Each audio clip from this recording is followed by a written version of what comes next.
Welcome, ladies and gentlemen. We are the Dirty Old Gamers. I am Scott, aka Lord Kane. And I am Brian, the trusty sidekick.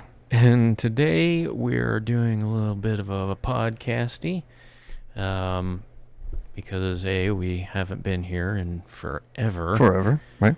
And B, we just finished watching the second half of the Masters of the Universe Revelations. Which has taken me forever to finally get to see, so.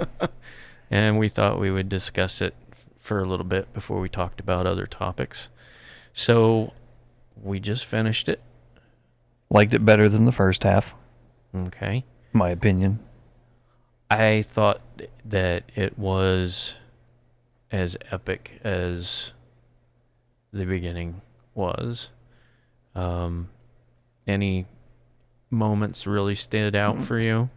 No, really, every episode was very entertaining, and the cliffhangers worked as to draw you into the next one, and the performances were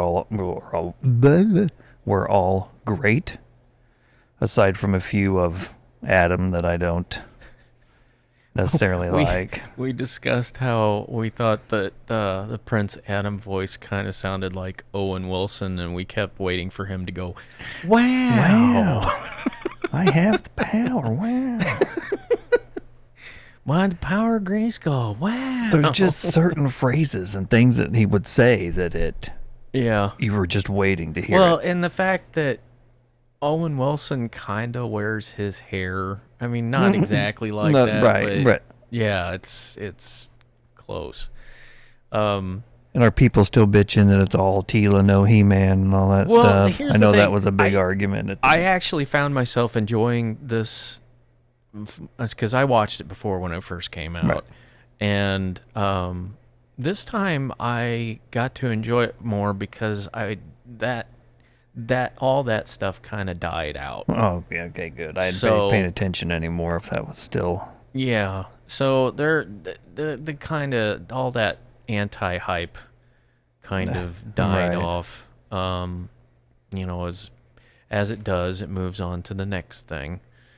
The animation's cool. Yeah, I really enjoyed it, and there were a lot of little Easter eggs. Like characters from the motion picture. I was going to say, so that one dude, was it the last episode?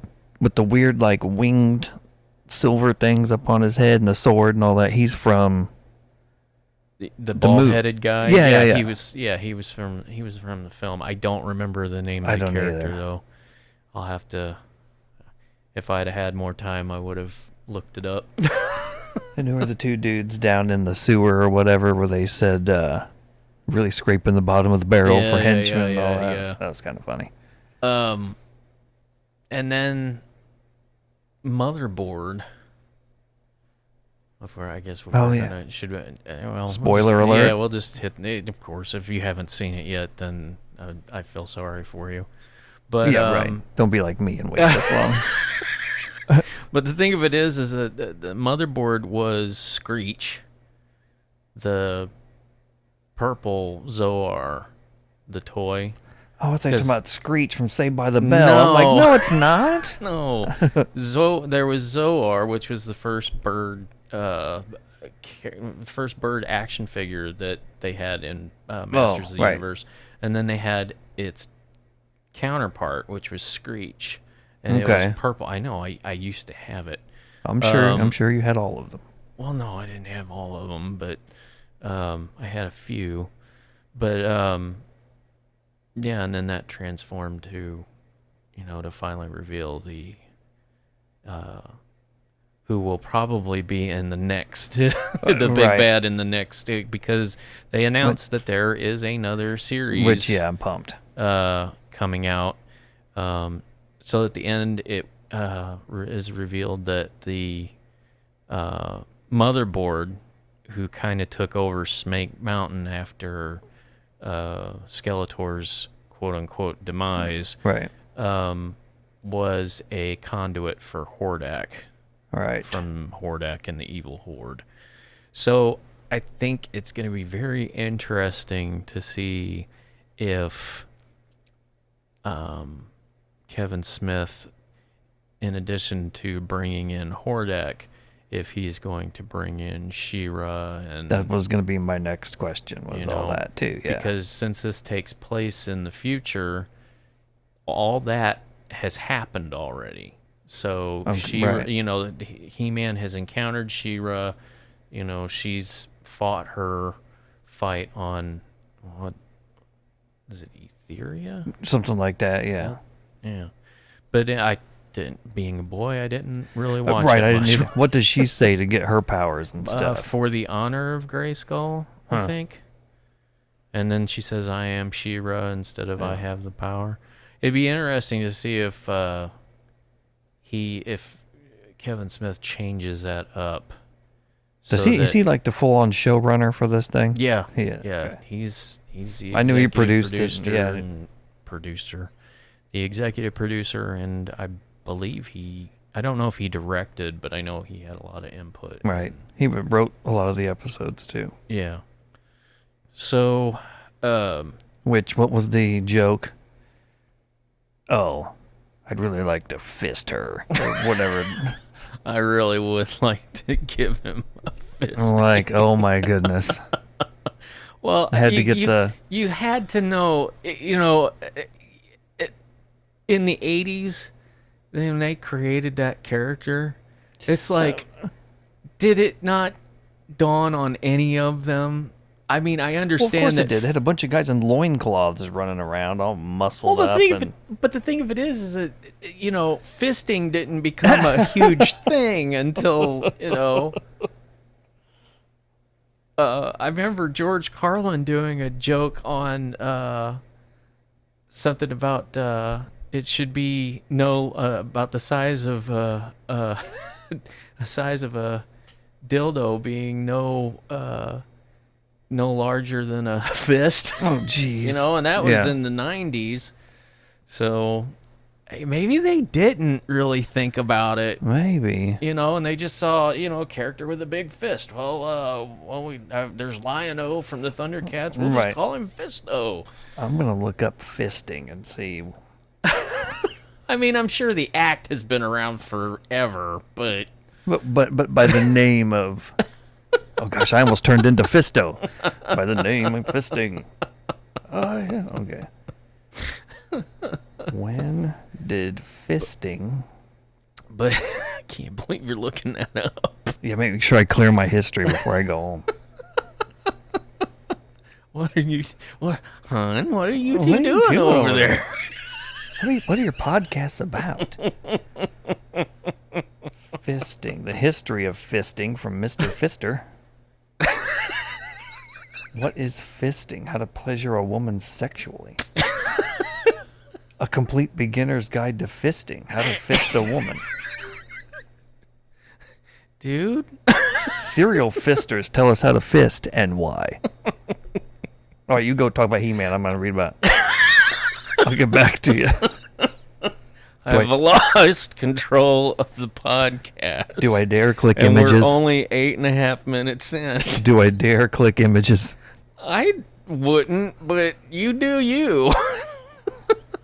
Fisting or handballing, fist fucking. I can't even pronounce some of this other stuff. Well, there goes our hope of monetization. I didn't say anything dirty yet. No, you're discussing an entire concept. I'm talking about He-Man. We're talking about Masters of the Universe. I don't know what you're doing. Oh, dear God. But the thing of it is that... clear. They had to have known. Or maybe they didn't. I mean, who knows? But Kevin Smith did. Kevin Smith did. But didn't they have Ram Man? Oh, yeah. I mean, that's another one that's, and just the whole thing, like, okay, gotta get that off of my Google page. When, I obviously as a child didn't think about He-Man in a loincloth and muscle. I just thought, oh, wow, he's a big strong guy. Right. But then later you watch it and you're like, wow. I was like, wow. They're all muscly. Yeah, they're all muscly. And then what was the one I asked you about? I couldn't remember all their names when they showed like that shot at the opening opening. It wasn't a flashback, but like catching you up of what's going on kind of thing. When all the crowd started showing up. Yeah, there's so many characters. I just remember, like you said, it looked like the action figures. I just remember my brother had so many of those, and I don't think he had Snake Mountain because it had the cool microphone. Yeah. I don't think he had Castle Grayskull, if I remember. Yeah, which, that was too expensive for my parents, so I had a few of the action figures, and then some of the couple of the vehicles, and that was it. But no, the show, I'm all in. The show's cool. Yeah, I thought that I'm glad they brought Orko back. Yeah, for sure. Which I'm assuming he's going to stay around now. Yeah, I would hope. But Kevin Smith has shown that he's not scared to kill off characters. No. It will be interesting to see whether or not Praeternia was restored. Right. Or not. After that destruction. Anyway, I guess we should kind of go through the chain of events in the second series. So we start out with Skeletor having all the power and becoming Skelegod, and he has murdered Prince Adam for the second time. Right. And then they're in the middle of a fight at Castle Grayskull, and the sorceress, who has been trapped and depowered, has used the last of her energies to teleport Adam, Teela, Man-at-Arms, Cringer, wasn't it? Well, it was Cringer. No, Man-at-Arms got held back. That's right. And Andra, is that her name? I can never remember. I know. She shows up long enough to you're like, oh yeah, there she is, yeah, and then she disappears again. Yeah. But her character as well. They are all teleported away. And then Skeletor shows up because they were teleported back to Eternos, which is the palace in the city of the kingdom, the throne city. And Skeletor shows up and, using his newfound power, transforms the entire population into undead minions, which was cool. Track down and attack Adam and company. It is at this point that we find out that Teela has magical abilities by saving Adam's life with magic. Right. And at the same time, the sorceress ends her life at the hands of Skeletor's sword. So she finds out 100% that she is the daughter of the sorceress and Duncan.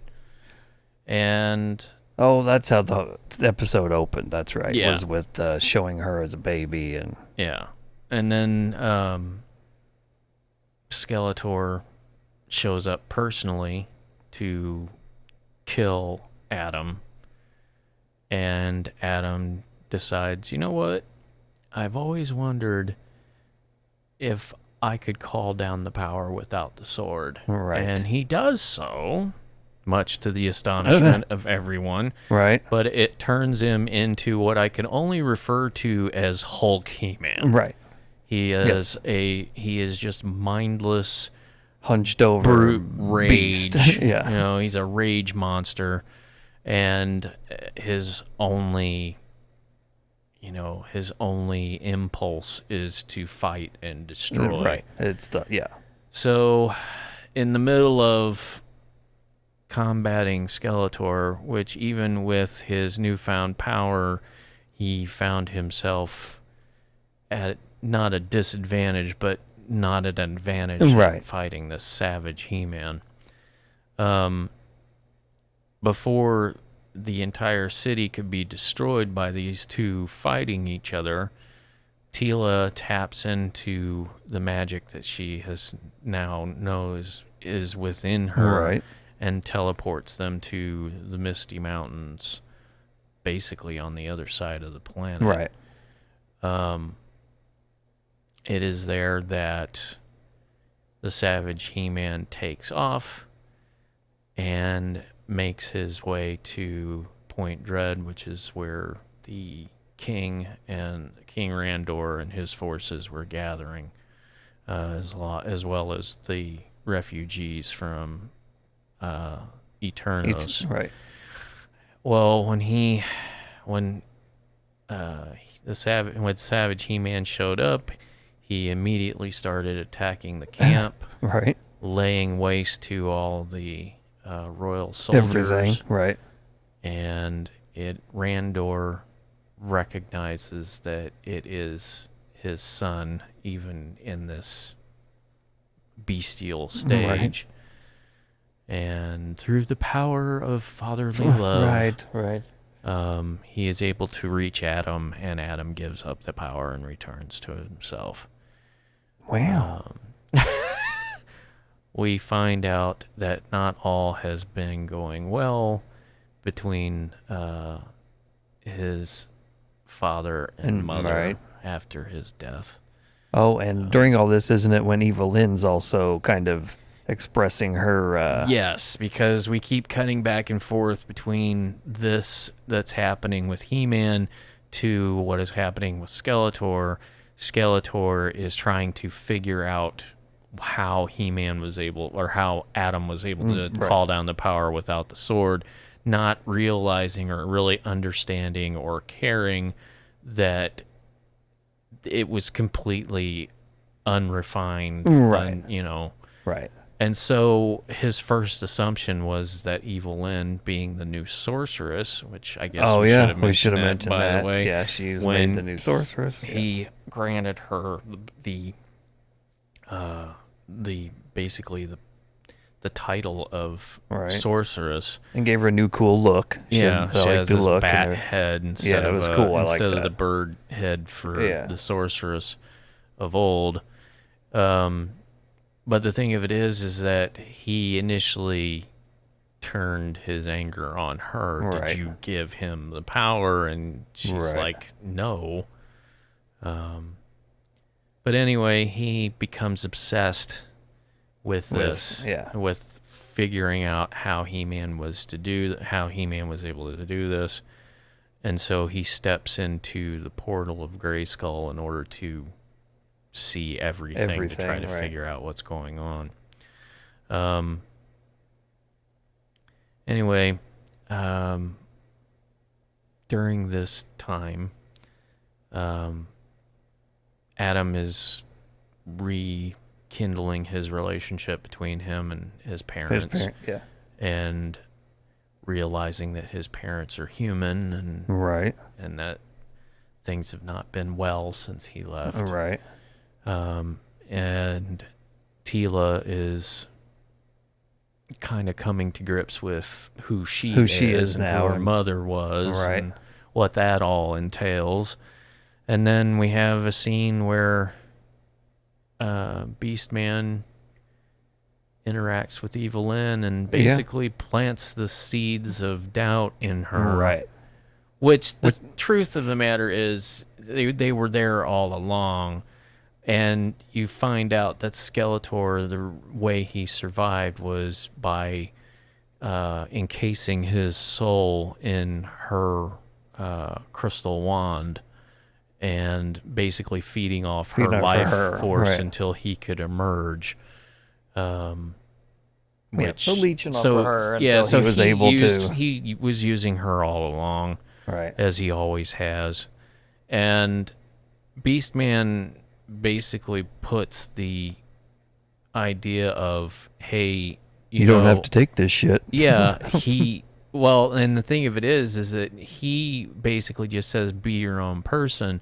Well, then she goes and confronts Man-at-Arms, who's currently residing in the dungeons below, And he plants the idea in her, you're the sorceress.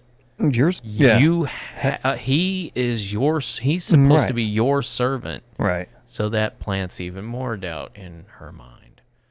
And of course, Skeletor had met with Man-at-Arms to discuss, how many times did Adam call down the power without, and he's just like, enough times to, put your plans to ruin. Right, that's right. And that's he's right. like, no, without the sword, which kind of caught, Man-at-Arms off guard because obviously he'd never done that before. So we have this scene which was kind of, I don't know, I understood why it had to happen, but it's not something we ever really saw in any of the Masters of the Universe, and it's Evil Lynn's seduction of scene. Skeletor. She basically convinces him that she wants to bump uglies. Right. She's going to lure him with the sex. Yeah, and like so many idiotic men, because she says, I don't want you to do it this way. You'll kill me. You'll kill me with your big monster body. So, you need to power down. Power down. So he powers down, and while they're making without a out, hesitation. Yeah, without a hesitation. He powers down, and they get to making out, and while they're making out, she steals the sword of power, and then goes on to berate him for, you had all this power and all you cared about was killing He-Man. You were so small. Right. And then he's like, oh no. And then she called down the power and she becomes this godlike being. But before that, let's get to the seduction part again real quick. I was really hoping we could skip over No, I'm not going to get into the kissing? Just the whole thing. No, I want to talk about the kissing. She's kissing the skeleton mouth. So it's all fucking teeth. It was just very bizarre. Very bizarre. Yeah. I'm not knocking the show. I'm just saying it was just very... Well, I mean... very weird. Yeah, what exactly is she actually coming into contact with? Teeth. Because as far as we know, he doesn't have a tongue either. Oh, true. So, that's true. It's a big bony kiss. But yeah, just the thought of, I'm gonna get some action. Dude gives up all the power in the universe stuff. Yeah, and as soon as she has the power, he's like, oh crap, and bolts. And she's all cool looking again. Another whole change. And she looks cool. She becomes a very toned woman. Yep. She's very muscly. But as the episode ends, we go back to the Point Dread where the forces of quote unquote good are gathering, and they have a plan where Teela has to send out a psychic message to the entire planet to let everyone know, hey, this is the final battle. We need your help. Come to Grayskull. So, but she's not sure she got the message out. But at the end of the episode, they're talking about what they should do when the knock at the door comes. And it opens up, and there is Skeletor standing there in shackles saying, are you going to invite me in? Right. So the next episode, they are discussing what should be done, and Skeletor basically says, look, I can't believe I'm saying this, but we need to work together. Yeah. And which I thought was great. And he was like, call down the power, and Adam's like, I don't have the sword. And he's like, I saw you do it. And he's like, oh no, I am not letting that again. I'm not letting that monstrosity loose again. But I have a plan. And he's like, so what are you going to do? Walk in there and ask her to give up the power? And Adam gets a smirk on his face, and which just completely unnerves Skeletor. And he's like, oh my God, you are. Yeah. So our heroes go to Grayskull. Adam and Skeletor with Panther and Cringer going through the front door, and Teela and that one girl we can't remember her name. And I feel so bad that I can't. Andra? Because she's a cool character, too. It's just like... Is it Andra? Sounds good to me. Okay, we'll call her Andra. We're sorry if it's wrong. But, anyway... They're sneaking in through the sewer. Right. And they come across some of Skeletor's lesser-known minions. And I even forgot their names now that they were... Well, one was Spike Orr. One was Webster. The other three were from the motion picture, and I can't remember their names. Right. Then Man-at-Arms shows up after squeezing out through the sewer system with the help of the Aurochs, right. which is a tentacled outer being that, would fit in well with the Lovecraft story. Andra. Yep. I thought so. But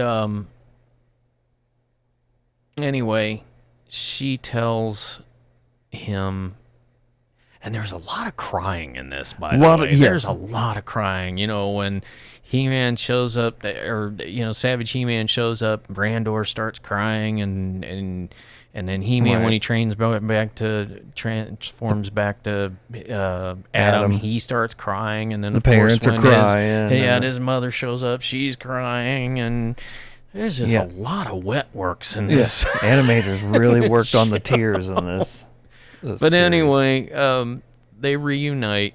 Man-at-Arms and Teela reunite, and he tells her, he starts to tell her about, I need to tell you something, and she informs him, look, I already know. I know already. Sorceress is my mother, and yada, yada, yada. And then he tells her where she needs to go. Right.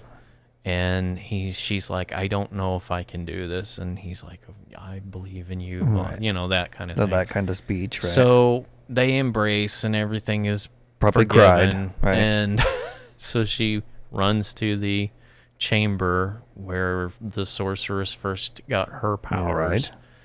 And she is made to give a choice. Her mother shows up in spirit form, the sorceress shows up in spirit form, and she basically tells her, you have to give up all earthly attachments in order to gain this power, and you will have to reside here within the castle forever. And Teela basically said, fuck that. Right. No, fuck that. I'm not doing that. She's like, my power comes from the love I have for my family and friends. And of course, we just see lights start to, and then we cut back to He-Man, or not He-Man, but we cut back to Evelyn, Skeletor, and Adam. He, of course, tries to talk her out of the power, and she, of course, starts fighting. Right, so that went nowhere. And so they start fighting with her. She transforms Beastman into a giant monstrosity. Yeah. And they're all fighting and fighting and fighting. Which, oddly enough, he asked to be that. Because I don't know if you picked up on this, but he loves Evil. Oh, well, sure. Yeah. I mean, he obviously is all in with her. So yeah, Twitter-pated with her. Yeah, so he pretty much volunteered to hey, turn me into monster. Something. Yeah. But during the fight, she notices that the forces of Eternia are converging on Grayskull. Right. And decides, okay, I'm going to go take them out first, and brings up all the spirit monsters from Subternia, which included Skeleglow, and all the shadow beasts and the shadow dragons and all that stuff. So there's a battle going on outside. And before she can put a finishing move on Prince Adam, something shows up. Dun, dun, dun. And in addition, at the same time, outside, Skeleglow gets the upper hand on King Randor and is about to finish him off. Right. When all of a sudden something happens, and we see a strap of material, and it forms and forms and forms, and we find that when Evil Lyn brought the creatures from Subternia, which is the underworld in the Master's universe, she brought back Orko. Dun, dun, and dun, dun. Orko comes back in full badass mode. Right. I mean, he is his full self, because a lot of what a lot of people don't understand is that when Orko came to Eternia, that's not his home planet. His home planet was Trala, and he was a student of magic there, but he never got his groove going. He never could figure out, couldn't increase his magic to where he thought it should be, and basically was teleported to Eternia and was met up by Man-at-Arms and Prince Adam. And so he finally achieves his potential, and just starts freaking wailing on everybody. Yeah. You know, he basically imprisoned Skeleglow into a bubble and then sent it flying away. And he almost defeated Evil Lyn by himself. Yeah. But she was able to call down more of the power to aid her. And at this point, it looks like all hope is lost, but Orko manages to get the sword of power away from Evil Lyn and gives it back to Prince Adam, who, of course, transforms into He-Man. But, plot twist, he also transforms Skeletor back into Skelegod. Which I didn't see coming. Which even Skeletor didn't see coming. He was like, but why? Right. And he's like, I thought you might like to find out what it's like to be a hero. Right. You know, and so they go on the attack. And the thing of it is that during this whole second series, the planet of Eternia is moving through the cosmos, and it has this cyclic convergence where it every so often becomes the center, the center of all creation. And so all the energies of good and evil come fixated on this one point, and the one point is at Castle Grayskull.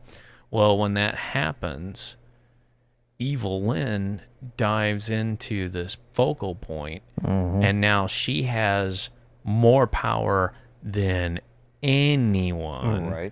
And her decision, because of the way she has been treated her whole life, the fact that she went into the void, looked and saw what she thought was the purpose of this whole thing, which was death.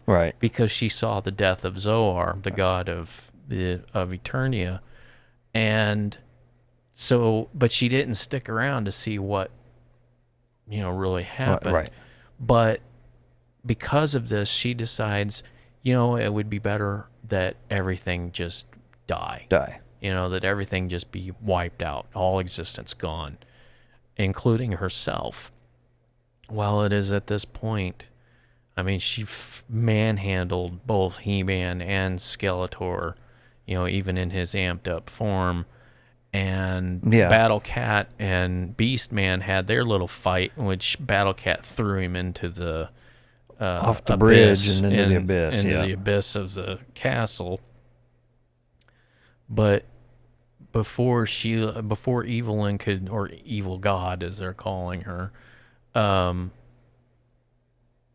can lay down the final blow, someone appears, and it's Teela, but she's now the full-fledged sorceress. Full sorceress mode. And she takes Evelyn and just, and Evelyn thought she had the upper hand because she's like, oh, the only thing I need to defeat you is to simply leave the castle. Right. Because the sorceress has never been able to leave the castle. Right. Well, she's floating above, laughing and cackling, and then all of a sudden you see Teela appear in front of her saying, I'm sorry, the castle is under new management, and which, of course, Brian and I both groaned at that. Right. You got to have your 80s action hero. Cliche. One-liner. Right. But catchphrase. Right. But so the two of them start fighting. And during their fight, she teleports them back to the beginning. And Teela teleports her and Lynn to the beginning. And Evelyn thinks she has already destroyed the universe. But Teela says, no, I brought you here. Right. And showed her that the death of Zoar was only the beginning. That Zoar was reborn, and through his resurrection, which is very, very Judeo-Christian if you think about it too hard, restored everything, and started life on Eternia and all that stuff. So, and of course, during this fight between them two, you had Skeletor, of course, turning on He-Man because, as he put it, this is our destiny. Well, like Evelyn said, it's a fixation for him. It's all he's got. Yeah, like Joker and Batman. Exactly. He just can't. He can't live without the constant battle and the hopes of one day destroying him, which beggars the question, what would he do? I mean, she asked him himself, okay, let's say you kill He-Man. Then what? Yeah. And he didn't have an answer for her. Right. But anyway, the two of them are fighting, and of course Skeletor was like, this is how our destiny, we're to battle for all eternity. And He-Man just finally was like, it's not about us, and sent him flying. So Evelyn comes around because of what Teela showed her. Right. And they return. The spirit monsters are all sent away. Which in turn we thought it was going to send Orko back, but Evelyn grabbed a hold of him and kept him from being taken. Yeah. And so peace is restored. We now have a statue of He-Man, and everybody knows who he is now. All right.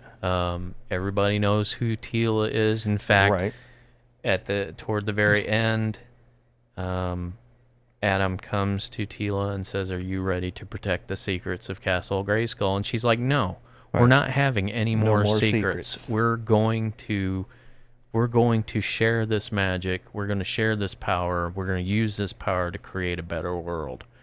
So everything on that front is changing. Oh, and they made the girl, we can't remember her name. Yeah, Andra. Yeah, Andrea. Yeah, made her a man-at-arms. Made her man-at-arms. And I think from his appearance, Duncan is now advisor to the king. But so peace is restored. Right. We return right after that. We see Evelyn has teleported to a forest somewhere and leaves behind her crystal wand.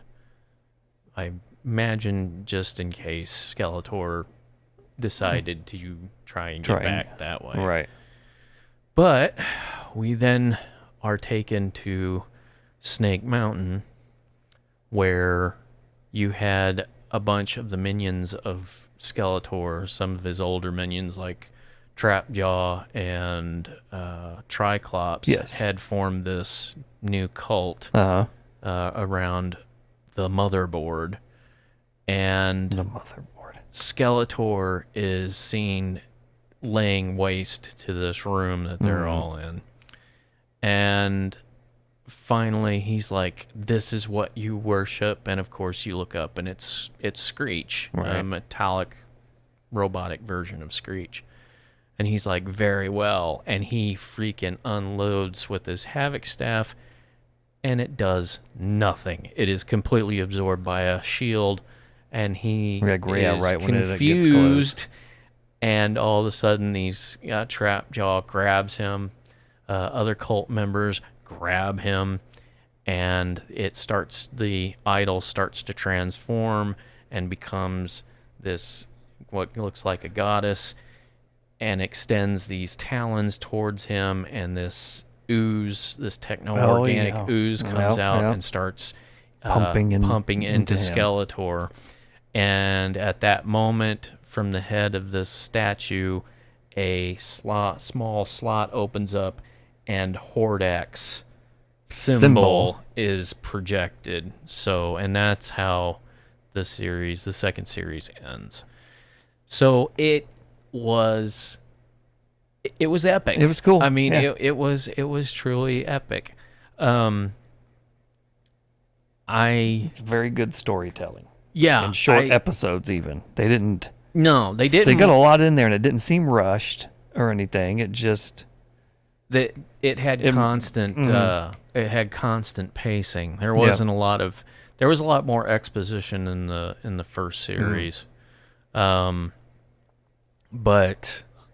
it will be interesting because, as we stated before, they have been Netflix has the green light has been given.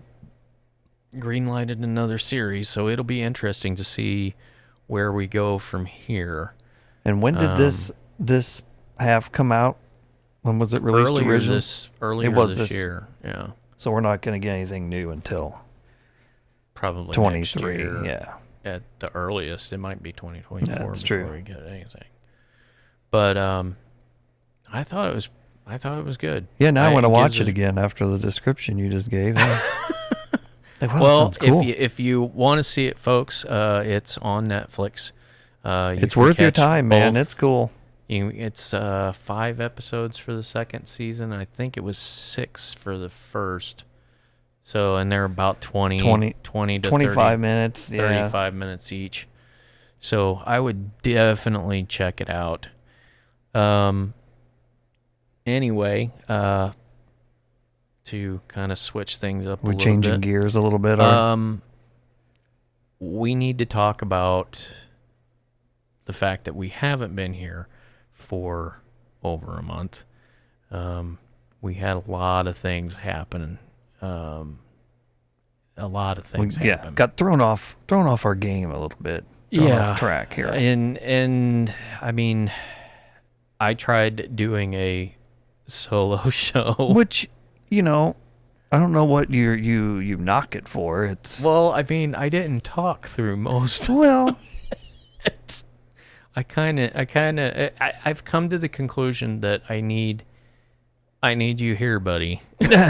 But there's still some people that, I mean, I watch a lot of gameplay videos that don't have anybody talking when I'm just trying to see how to do it or how other people play or whatever. So it's for that aspect, job to you. I think I'm more entertaining for the talking and stuff. Yeah, it has to be hard just to sit there and try to be chat it up to yourself. Yeah, which wonder we maybe should need to start streaming, do like a live stream when we play. We've talked about it. Yeah, but from what I understand, there's so much going on Twitch, right? A lot of drama going on Twitch right now. Where else can you stream games at?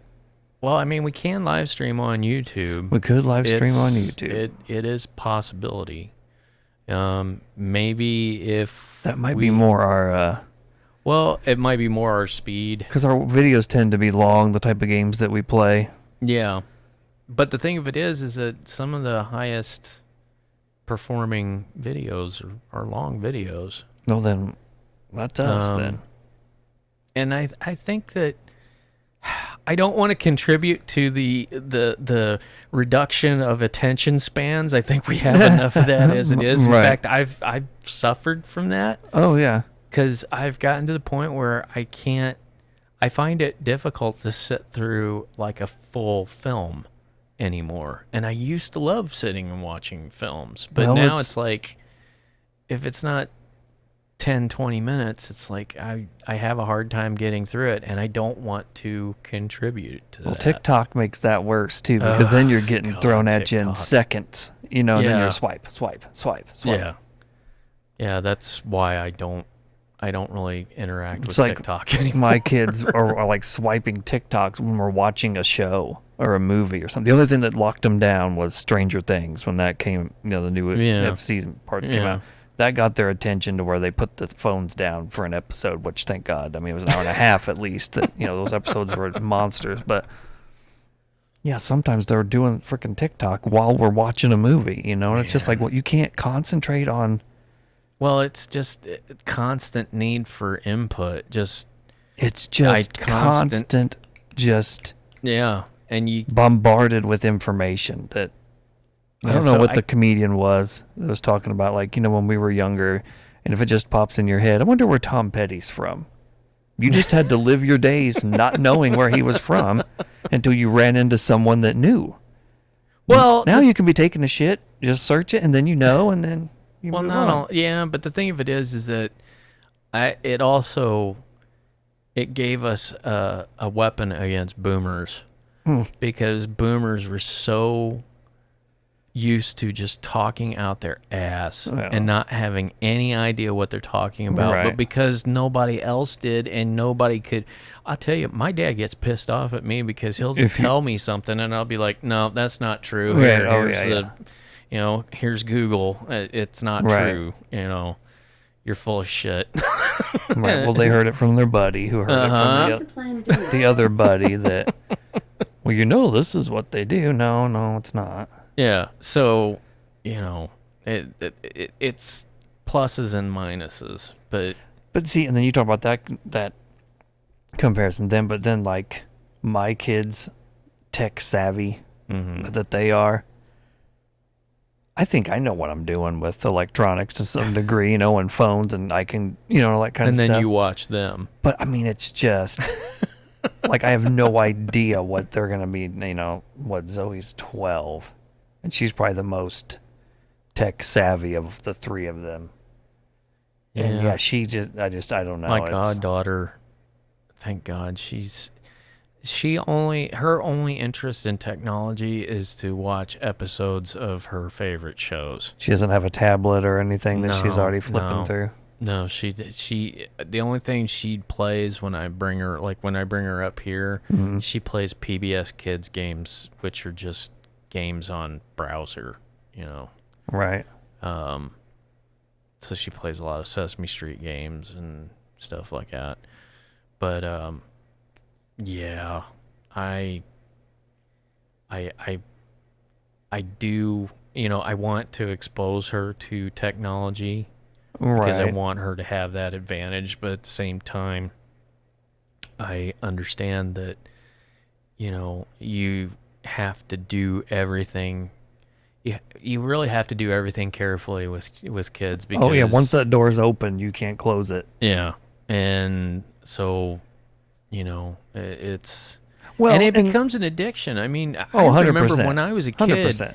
I remember when I was a kid, if I was playing video games and my mom, interrupted me or told me to go outside or anything to take me away from that screen, I got freaking, not pleasant.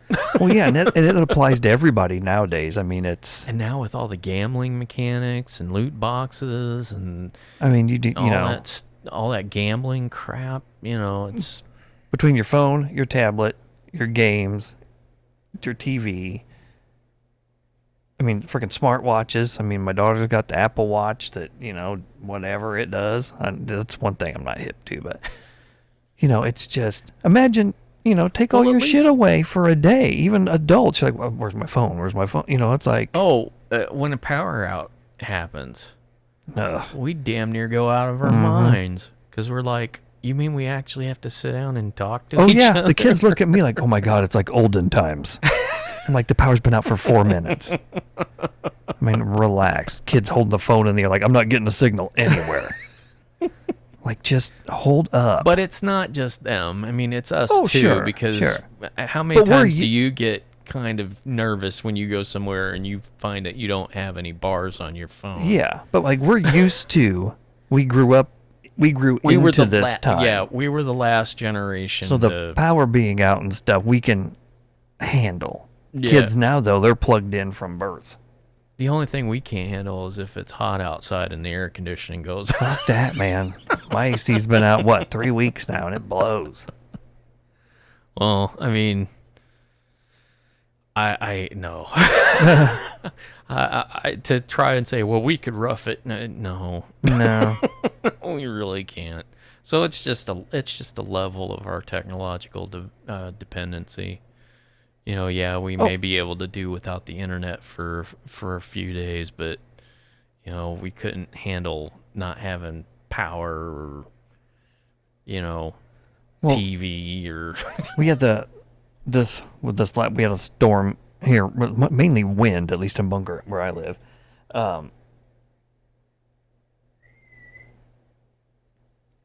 My side of town, we were out for 3 hours. Yeah.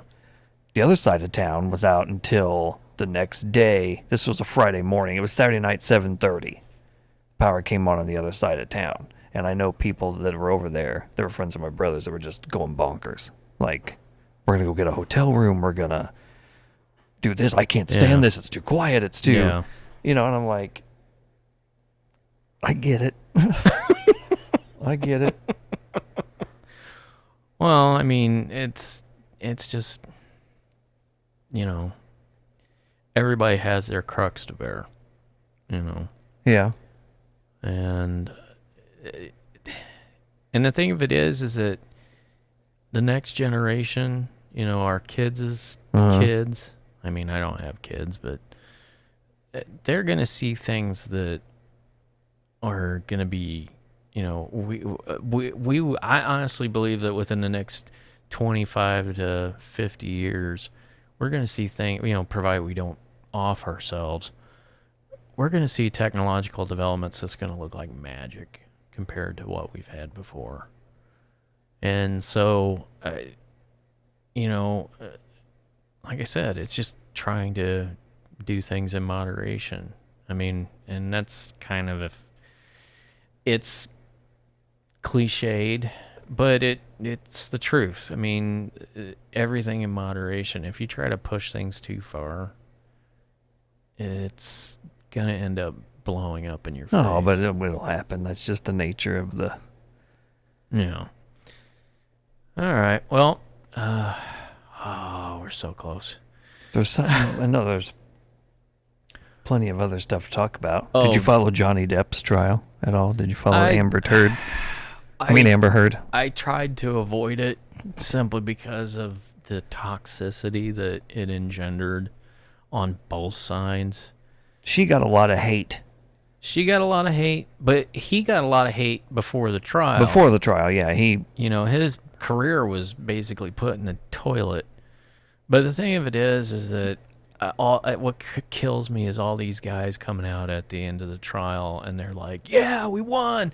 I've actually seen the Me Too movement is dead videos on YouTube. Yeah, yeah.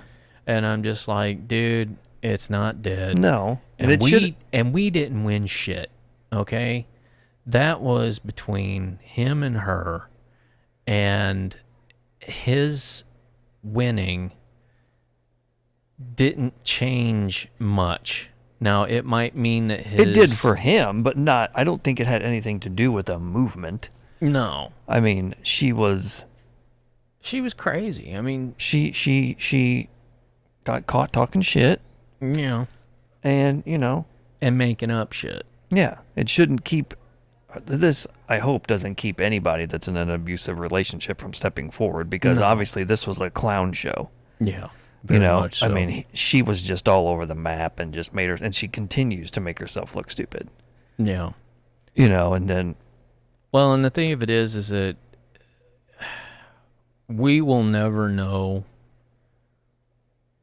really what happened between them two, and to be quite honest, it's none of our fucking business. Yeah. The thing of it is that I hope they both get help, because both of them need it. Yeah, she's got anger issues and Johnny's got a drinking problem. Well, not only that, but I mean, Johnny's got emotional issues. Obviously he was victimized, and that causes trauma. Speaking as someone who's been through trauma. Sure. He needs help. She needs help, and I hope that they get it. But that just shows right there how social media takes over something that shouldn't really be anything. Well, it drives us into tribalism. Team Johnny, Team Amber, Team Team Trump, Team Biden. It's like, and like that stupid video of Biden falling off the bike has become something to prove that he's unfit president. Oh, well, did you hear what happened in Texas? Which thing? They had a GOP convention, and all these GOP politicians, senators, House representatives, they've all declared that Biden is not the legitimate president, that he's just the acting president. Oh, really? Yeah.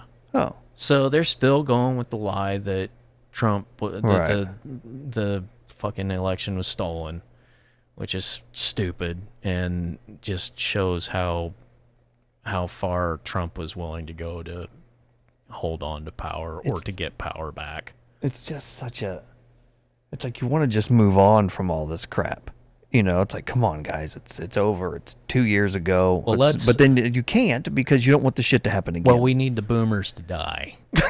You know what I mean? So it's like, it just keeps getting brought up by both sides. It keeps getting brought up. Let's do this hearing over this. Let's say this. Like I said, you don't. It's not the millennials bringing it up. It's not even the Gen Xers bringing it up. It's the boomers who keep bringing this shit up again and again and again and again.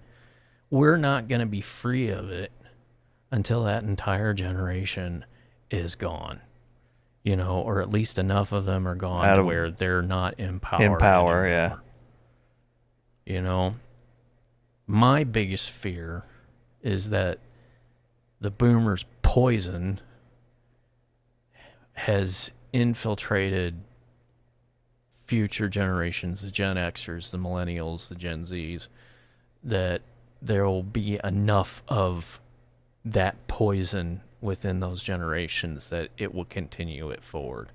I'm hoping that doesn't happen, that we'll basically say, you know what, we've played this, we've seen what you guys did with the world, we don't want that, we want something else, and so we're going to put aside all your dogma, all your rhetoric, and just go in a new direction. Yeah, people need to start working back towards the middle again, and not, I'm using hand signals here, but it's like, fuck, people, unite, come on, instead of divide. Yeah, we're swinging way too apart from each other here to ever come to any kind of common ground and get along.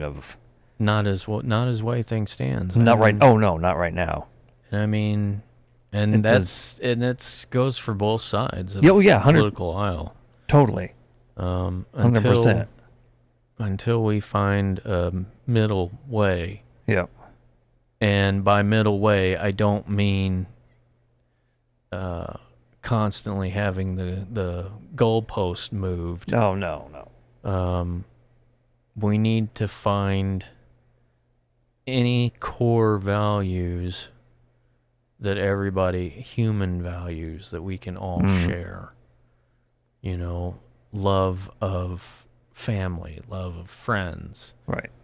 You know, and I know that sounds cliche, it a lot does, of people sneer at it because it sounds cliche and weak and whatever. But the thing of it is that without that, you know, we're destroying ourselves.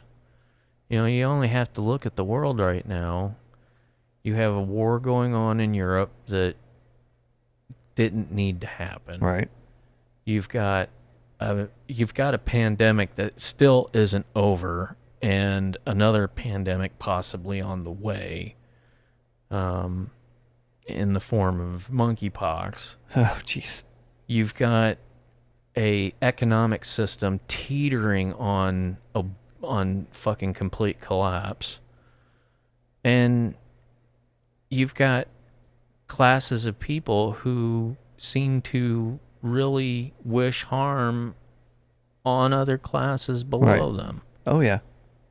So until we're able to not say put our differences besides, but put the rancor aside long enough to say, okay, and to admit to ourselves, this ain't working. This isn't working, and we need to try something else. Yeah. Because, and just so you know, I'm not talking about ditching democracy for a dictatorship like some people are fucking are trying to advocate for. But I think that our tribalism, if we don't get that under control, it's going to destroy us all. And I honestly believe that. Yeah, we got to quit fighting amongst ourselves. Yeah, because the thing of it is that the powerful and the wealthy who run the show, they want us that way. Because while we're at each other's throats, they get to walk away with all the power and all the wealth and all the resources. So you need to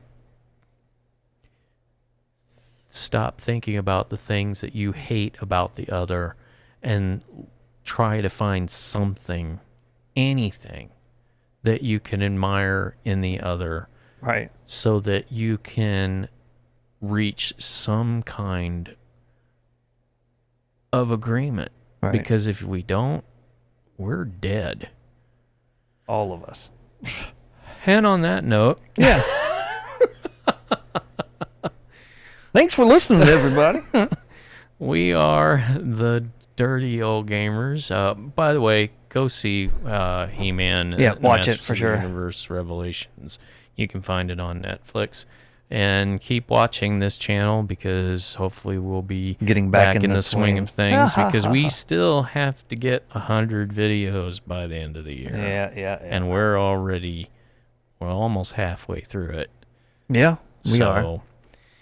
Anyway, we are the Dirty... Oh, and by the way, if you guys would, check out our Patreon page. You'll find a link to that in the description below. And as always, we are the Dirty Old Gamers. I am Scott, a.k.a. Lord Kane. And I am Brian. And remember to like, comment, and subscribe. And we'll see you all later. See ya.